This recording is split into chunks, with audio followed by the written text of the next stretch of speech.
जी हाँ, तो हम दोस्तों कक्षा 10वीं बोर्ड व्यावसायिक शिक्षा का ऑटोमोटिव ट्रेड का पेपर सॉल्व करेंगे। तो आइए जल्दी से हम सॉल्व करते हैं ऑटोमोबाइल का पेपर। पहला प्रश्न है, निम्न में से कौन सा एक अच्छा कम्युनिकेशन है? तो इसका आंसर स्पष्ट हो जाएगा। अच्छा कम्युनिकेशन तो संदेश स्पष्ट और सीधा होना चाहिए। सेकंड प्रश्न है, भविष्य के संदर्भ में कौन सा कम्युनिकेशन महत्वपूर्ण है? तो अ व ब दोनों आंसर हो जाएगा इसका।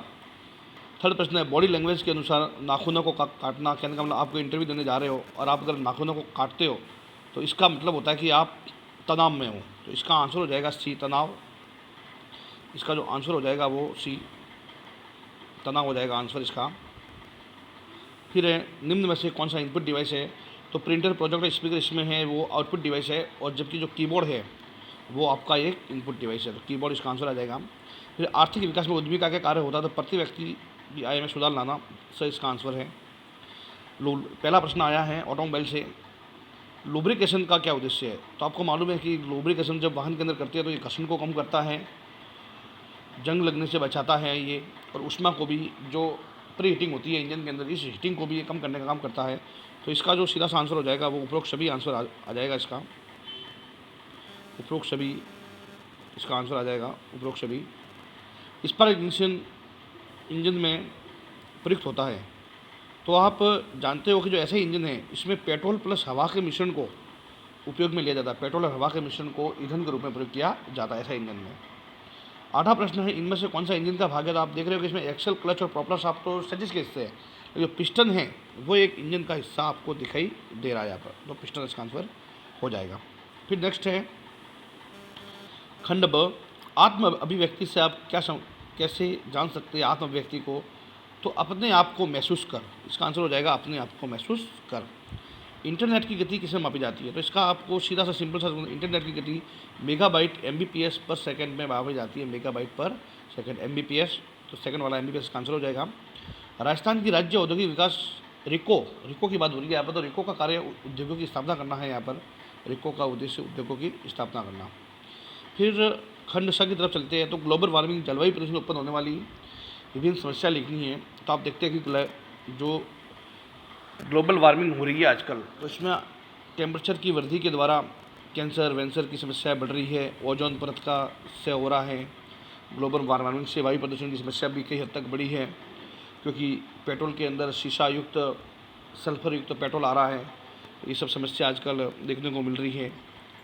फिर प्रश्न नंबर 13 है, ऑटोमोबाइल में विक्रेता का सेल्समैन की कार्य। तो सेल्समैन की कार्य बाइक की बिक्री को बढ़ाना है, कैसे वो उस टेक्नोलॉजी के बारे में आपको बताए कि सेल्समैन उसकी एडवांटेज, उसकी क्वालिटी के बारे में बताना ही सेल्समैन का कार्य होता है।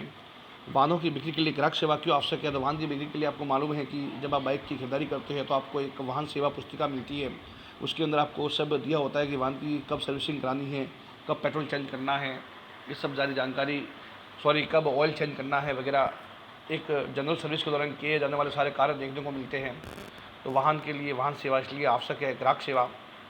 ऑटोमोबाइल में प्रयोग की जाने वाली विभिन्न की नवीनताएं। आप देखते हो कि ऑटोमोबाइल में जो नैनो कार आई थी, जो एक नवीनता देखने में मिली थी कि कम पैसों के अंदर नैनो कार का उपयोग हो रहा था। फिर जीपीएस सिस्टम वगैरह आजकल देखने को मिलता है आपको, एंटी ब्रेकिंग सिस्टम हो गया, जीपीएस प्रणाली में आप अपने बाइक को ट्रेस कर सकते हो। तो ये सारी नवीनता आई है। आजकल आप देखते हैं कि ये जो कार्बोरेटर है वो समाप्त कर दिया गया, उसकी जगह पेट्रोल या ऐसे इंजनों में भी आजकल, ऐसे इंजनों में अब आप देखते हो कि इंजेक्टर का उपयोग हो रहा है। जो पहले डीजल के अंदर होता था, लेकिन आजकल पेट्रोल के अंदर भी इंजेक्टर का उपयोग हो रहा है, जो पेट्रोल का स्प्रे करते हैं। फिर वाहनों में एयर बैग, तो आकस्मिक घटना से बचा जा सकता है। एक्सीडेंट होने पर ये गुब्बारे की तरह फूल जाता है, इससे आकस्मिक घटना से बचा जा सकता है। वाहनों में एयर बैग इसलिए आवश्यक होते हैं। इंजन के कौन से प्रमुख भाग हैं? तो इंजन के आप जानते हैं कि इंजन का cylinder head, cylinder block, piston, piston ring, connecting road, crankshaft, camshaft, push road, rocker arm, valve guide seat, बहुत सारे पार्ट्स है कहने का मतलब इसके अंदर। शीतल प्रणाली क्या है? तो आप कूलिंग सिस्टम के बारे में लिखना था। आप जानते हैं कि एयर कूलिंग सिस्टम और वाटर कूलिंग सिस्टम, वायु शीतल प्रणाली और जल शीतल प्रणाली, टू व्हीलर के अंदर जो लाइट वेट इंजन होते हैं जिसमें लाइट वेट इंजन के अंदर आप देखते हैं कि एयर सिस्टम प्रणाली पाई जाती है, जिसमें वायु के द्वारा इंजन को ठंडा किया जाता है, जबकि जो कार वगैरह होती है, हैवी बाइकों में कूलेंट का इस्तेमाल किया जाता है जल शीतलन प्रणाली के अंदर। उसके प्रमुख भाग की बात की जाए तो थर्मोस्टेट वाल्व वगैरह उपयोग होता है। वायु शीतलन प्रणाली के अंदर इंजन बाहर की तरफ होता है और हवा के द्वारा ये ठंडा हो जाता है। तो इस तरह से आप लिख सकते हो। लुब्रिकेशन के अंदर ऑयलिंग प्रणाली के बारे में लिखना था कि स्नेहन के मुख्य उद्देश्य क्या होते हैं, इंजन को ठंडा रखता है, घर्षण को कम करता है, ये सारे उद्देश्य है। वाहन सर्विसिंग के विभिन्न चरण लिखने आपको गाड़ी को सीधा समतल जगह पर खड़ा करके बोनेट को खोलकर आप क्या क्या वाहन सर्विसिंग के कार्य करेंगे, ऑयल फिल्टर बदलना, एयर फिल्टर बदलना, एक जनरल सर्विस के दौरान क्या क्या कार्य किए जाने चाहिए, वो इसके बारे में लिखना था। तो बहुत ही सिंपल पेपर आया था ऑटोमोबाइल का। मैं आशा करता हूँ कि आपका पेपर अच्छा गया होगा। जय हिंद, जय भारत।